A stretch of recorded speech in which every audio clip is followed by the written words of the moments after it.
Hi everybody, and welcome to today's reading lesson for Tuesday, May 19th. Over the past few lessons, we were looking at the setting of our stories so that we could describe what type of place it is. We've also been looking at which characters hold the power and keeping track of the multiple problems that the characters come into while we're reading the story and the multiple times they tried to solve those problems. If it works, if it doesn't, what did they do? And then a connection to a theme. What are some themes that we might be looking at starting to evolve in our stories? So today we're going to be looking at our characters a little bit more in depth. When we read through stories, we might be looking at characters in a certain way. Oh yeah, they're definitely the evil characters, they're mean, they're the problem in the story, and then we have the good characters. Some are sneaky, some are scheming. But in order to really understand our characters, we have to look at their motivations and their actions, and sometimes we have to suspend our judgment, which means if they start to look like they're really mean and they could be the villain of the story, there might be a reason behind it that makes them act that way. Maybe they're truly not mean or evil. Maybe it's situational. Maybe something is happening to them that is making them be mean and turn towards being a villain. So for instance, let's look at Edmund from The Lion, the Witch, and the Wardrobe. And if I were to look at him first glance over the first few chapters, I would think that he's mean-spirited. Some evidence from the text I've jotted down is that when Lucy finds the wardrobe and enters Narnia, and she starts describing it to others, he calls her baddie, kind of like she's crazy. He doesn't like when his older sister Susan tells him what to do, and he answers her in an unkind way. And you'll find out at the end of today, he runs away from the beavers and is going to rat out his siblings to the White Witch. So he's really like going to give his siblings over to the White Witch in order for him to be looked upon in her eyes as, a good person. So that would be, he's mean. But if I'm truly looking at his actions, is he really a mean person? So I'm going to suspend the read aloud for a little bit because the book jumps back and forth, but I want to play just certain clips from the movie which follows the book sort of okay. So this is Edmund going to her castle. Wait here. And let's look at that. So you see him looking at the castle, and he sees this throne. I'm just going to jump ahead a little bit. He looks around, he climbs up, and he sits in the throne, and you'll see like there's a fur coat there. And look at the big smile on his face. He's like sitting in a throne, which means that, hey, he's the king of it all. So if he's happy and smiling, if he's the king, well, what does that mean? Does that mean that he's an evil person, that he wants to rat out his brothers and sisters in order to become the king? Well, at first glance, maybe. But think about the king. A king in any story would be the general ruler of the whole country, that he would be the top. That would mean a big change for Edmund. He'd no longer be just a sibling. He'd be the top sibling, which means he would get to tell others what to do. Let's watch a little further. I also want you to watch her, because we'll be using this clip as well. Your Majesty. I thought you might. Tell me, Edmund. Are your sisters deaf? No. And your brother? Is he unintelligent? Well, I think so. Mom says... How dare you come? So I want to stop right there where he says, is your brother, or she says, is your brother unintelligent? He says, well, I think so, but Mom. So obviously, I'm seeing a little bit of sibling rivalry here. Maybe that's what's making him so mean. He's not the oldest, because Peter is, and then there's Susan, and he's not the youngest, because Lucy is. So that means he's kind of in the middle. So all of you children out there who have older siblings and younger siblings, think about how that works in your house? Are your older siblings always bossing you around, telling you what to do? Are the babies of the family getting babied because they're the youngest? So maybe he's not being so mean. Maybe he's jealous. And maybe for once he wants the attention on him. So let's see if I can go back to my document. And where I said mean-spirited, maybe he's not mean-spirited. Maybe he's jealous of being the middle child. Because if you think about it, he didn't like when his sister Susan was telling him what to do, like to go to bed. Who does? Who wants their older sibling to tell them what to do? And then again, he's going to give his siblings up to the White Witch. For some reason, she wants all 4 of these kids together. And if he delivers them to her, then he gets to sit on the throne. And then you'll see at the end of the clip, he asks for some more candy. So he's going to give his siblings up for some more candy and the chance to be on top so that nobody will tell him what to do. So now let's look at the White Witch. Okay, so there are 2 things. Here's our White Witch. And there are 2 things that we think about when we first look at her at first glance. The first thing, she's accommodating.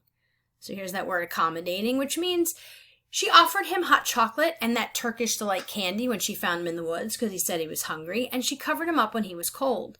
Then she was asking him questions just to make him feel at ease, having a conversation while he was eating. That would be accommodating. So that would make her nice off, like the first image that you would get of her. Oh, she's a nice person. Look, she's giving this child something to eat.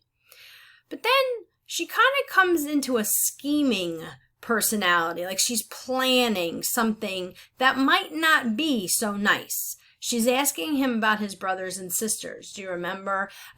Are you sure they're daughters of Eve? Are you sure you're sons of Adam? There's something about the daughters of Eve and sons of Adam that she wants to bring them to her castle. And here, if we go back to the other clip I have, this explains a little bit why she wants them to come to her castle. So let's just watch a little bit. Isn't there anything we can do to help Thomas? They'll take him to the witch's house. And you know what they say, there's few that go through them gates that come out again. Fish and chips. But there is hope, dear. Lots of hope. Oh, yeah, there's a right bit more than hope. Aslan is on the move.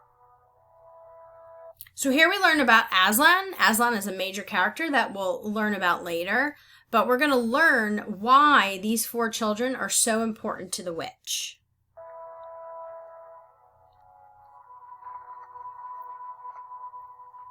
Who's Aslan? Who's Aslan? You cheeky little blighter. What?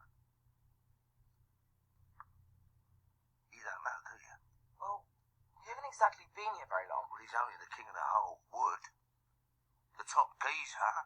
The real king of Narnia. Okay, so here we have Aslan, who's the real king of Narnia, and then we have the White Witch, who says she's the queen of Narnia. So I'm getting that there's a sense of like competition. There's these 2 kings, or these 2 royals, the king and the queen, who's truly the one who holds the throne. So that might be a reason why she wants these 4 children. He's been away for a long while. But he's just got back. And he's waiting for you near the stone table. He's waiting for us. You're blooming joking.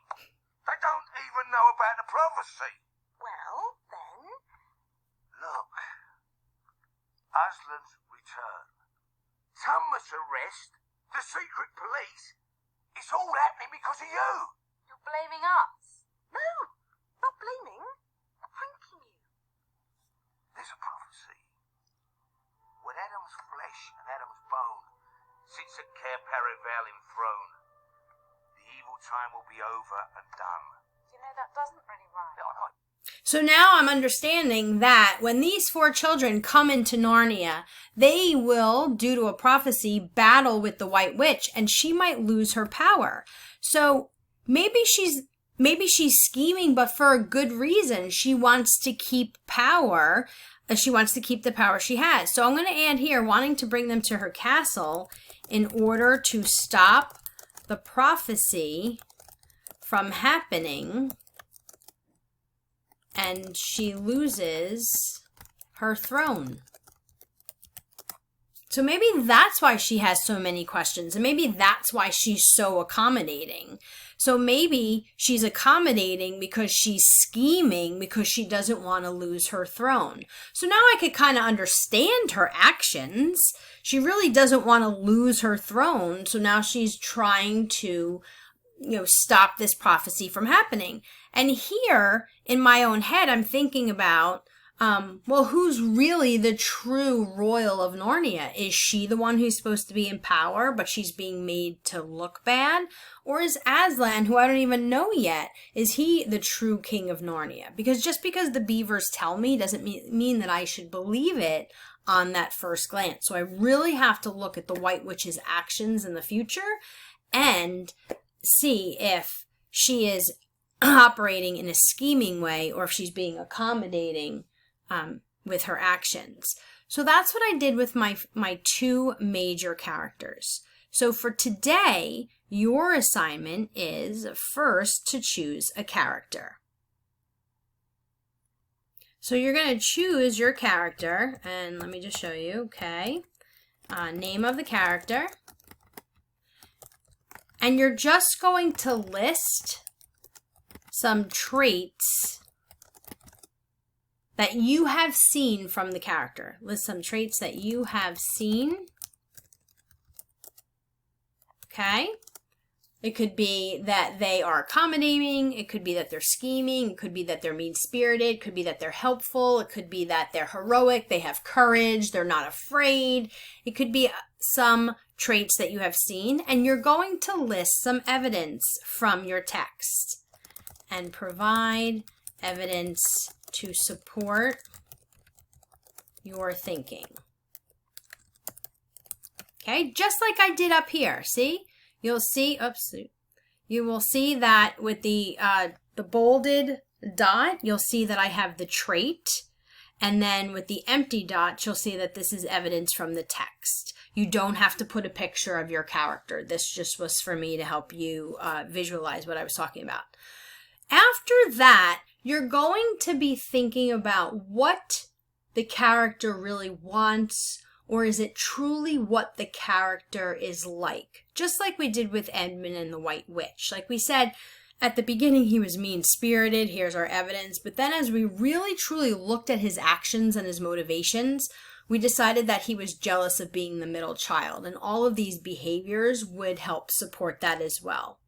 With the White Witch, we looked at first glance that she was accommodating, that she was kind of nice, but then we looked that she became scheming when she figured out who Edmund was.